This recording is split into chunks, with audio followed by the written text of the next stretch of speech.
안녕하세요. 오니온 믹서입니다. 이번 영상에서는 이번에 침수된 제 차에 대한 피해 사실 확인서 및 그 서류를 이용한 근본 수회의 취등록세 감면에 대한 얘기, 그리고 중고차를 구매한 것에 대해서 AS의 범주에 대한 얘기들을 여러분들에게 알려드리려고 합니다. 확인원. 저쪽이시구나. 일단 이번에 수요일 날 해당되는 정자 1동 주민센터에서 직접 서류를 당사자가 찾으러 오라고 해서 해당되는 정자 1동 행정복지센터에 방문을 한 영상입니다. 자, 이렇게 해서 피해 사실 확인서를 수령을 하게 되었는데요. 최종적으로 수령하게 된 피해 사실 확인서를 설명드리기 이전에 해당되는 피해 사실 확인서를 받는 과정에서 제가 받았어야 할 서류를 여러분들에게 간단하게 설명을 드릴게요. 다른 서류들은 뭐 제 차량 침수 사진, 자동차 말소 등록 사실증명서 그런 것들을 제출을 해야 하지만 그 이전에 같이 필요했던 게 뭐냐면 보험사에서 제 차가 침수가 되었다는 상황을 증명할 서류가 필요합니다. 제 경우에는 자차가 들어있지 않았었기 때문에 보험사에서 자차 처리에 대한 증명을 해줄 수가 없었어요. 그 때문에 해당 관청하고 문의를 한 결과 제 차량을 견인하기 위해서 실제 차량이 견인을 했던 출동에 대한 확인서를 받아오라고 하더라고요. 그래서 지금 화면에 보시는 것처럼 침수로 인한 견인이 표시되어 있는 SOS 긴급출동 확인서를 보험사한테 요청을 해서 받았습니다. 요청을 하실 때 꼭 관공서 제출용이라는 용도와 침수로 인한 견인이라는 그 요청 내역 부분이 분명하게 들어가 있어야 해당되는 관청에서 이 서류를 끊어주는데 문제가 없이 절차가 진행이 됩니다. 이제 발급받은 피해 사실 확인서에 대한 얘기를 좀 해볼까 합니다. 이번에 받은 피해 사실 확인서고요. 이 아래쪽에 보면은 이제 특별자치시장 저 부분에 도장에 이미지가 박혀 있는 것, 이것이 이제 받았어야 되는 서류의 핵심입니다.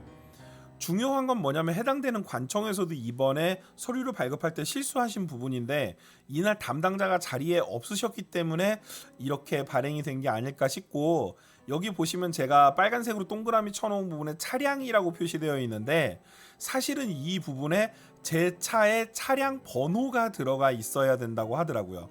폐차한 차량의 차량 번호란 얘기죠. 그래서 이것 때문에 제가 살고 있는 차고지의 관청에서 해당되는 이제 이 서류를 발급한 정자 1동 주민센터 쪽으로 나중에 별도로 연락을 하는 일이 발생을 했습니다. 결과적으로 잘 처리가 됐으니까 이렇게 영상을 무사히 찍고 있는 거겠죠. 지금까지는 피해 사실 확인서를 받는 과정까지에 대해서 말씀을 해드렸고, 이제부터는 제 차량이 등록된 등록지의 관청에 가서 취등록세 감면에 대한 신청을 하는 걸 여러분들에게 알려드리도록 하겠습니다. 제 경우에는 차고지가 은평구청이었기 때문에 은평구청 쪽으로 이 다음에 이동을 했습니다. 대부분의 구청에는 자동차과가 있습니다. 저도 이날 자동차과를 가서 취등록세 감면에 대한 신청을 했고요. 이날 취등록세 외에도 제 차량에서 사용하는 자전거 캐리어에 대한 추가 번호판 신청을 같이 진행을 했습니다. 지난번에 제 차량에 대해서 취등록세 감면에 대해 문의를 했을 때 캐리어가 장착이 된 상태에서 제 차량의 번호판을 가린다라는 인증 사진이 있어야 된다는 얘기를 듣고 이날은 해당되는 캐리어 사진을 이렇게 준비를 해서 이걸 인쇄까지 해가지고 가져갔습니다. 그러니까 가볍게 한 방에 끝나기는 했습니다. 물론 신청을 하려면 자동차 등록증을 같이 가지고 가는 것이 가장 명확하니까 구청 차량 쪽 관련된 교통과 쪽 가실 때는 반드시 자동차 등록증을 같이 들고 가시는 걸 권장해 드립니다. 구청 직원들이 친절하게 응대를 해주셔서 무사히 취등록세에 대한 내용을 작성을 해서 이제 서류를 신청할 수 있었고요. 지금 화면상에 보이시는 것과 같이 지방세 감면 청구서 그리고 지방세 환급 청구서 이렇게 두 가지를 작성하면 됩니다. 공공기관이기 때문에 신분증은 당연히 요구를 하고요. 신분증으로 제가 해당되는 서류를 등록하는 본인이란 게 확인이 되었기 때문에 여러분들이 이후에 취등록세를 환급 받으실 계좌번호를 서류를 등록하실 때 같이 적어주고 제공해주고 나오시면 됩니다.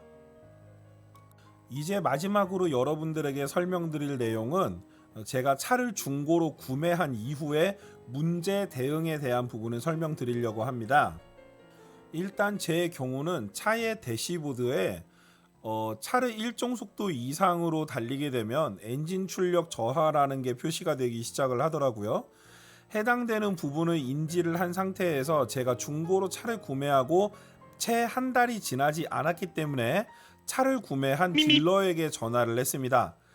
왜냐하면 차를 구매한 시점에서 한 달 정도 차량에 대한 보험이 제공이 된다는 걸 알았거든요.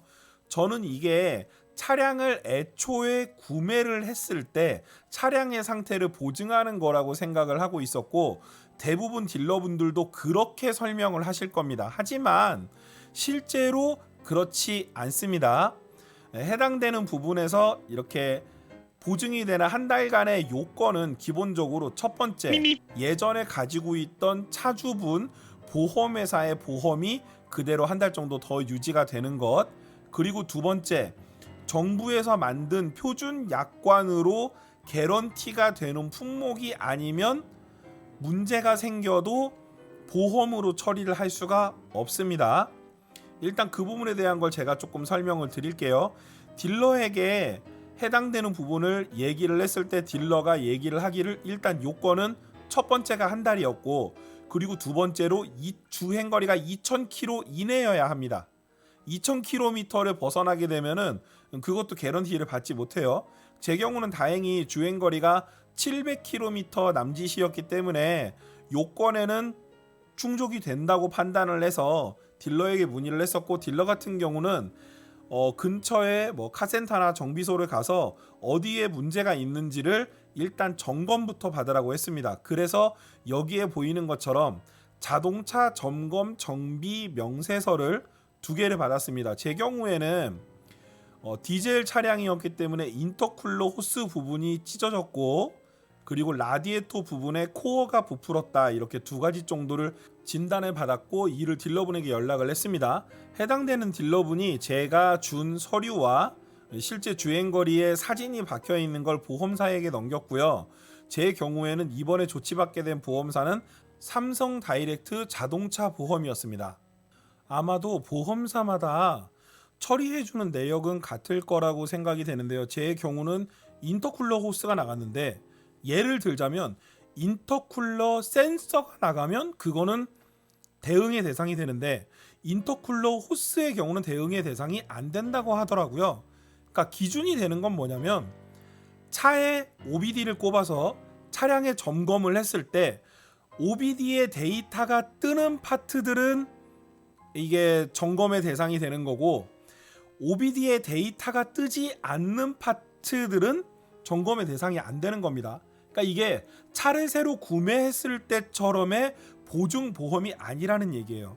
그래서 이 부분은 중고차를 구매하시는 분들도 참고가 되셨으면 해서 겸사겸사 내용을 올립니다.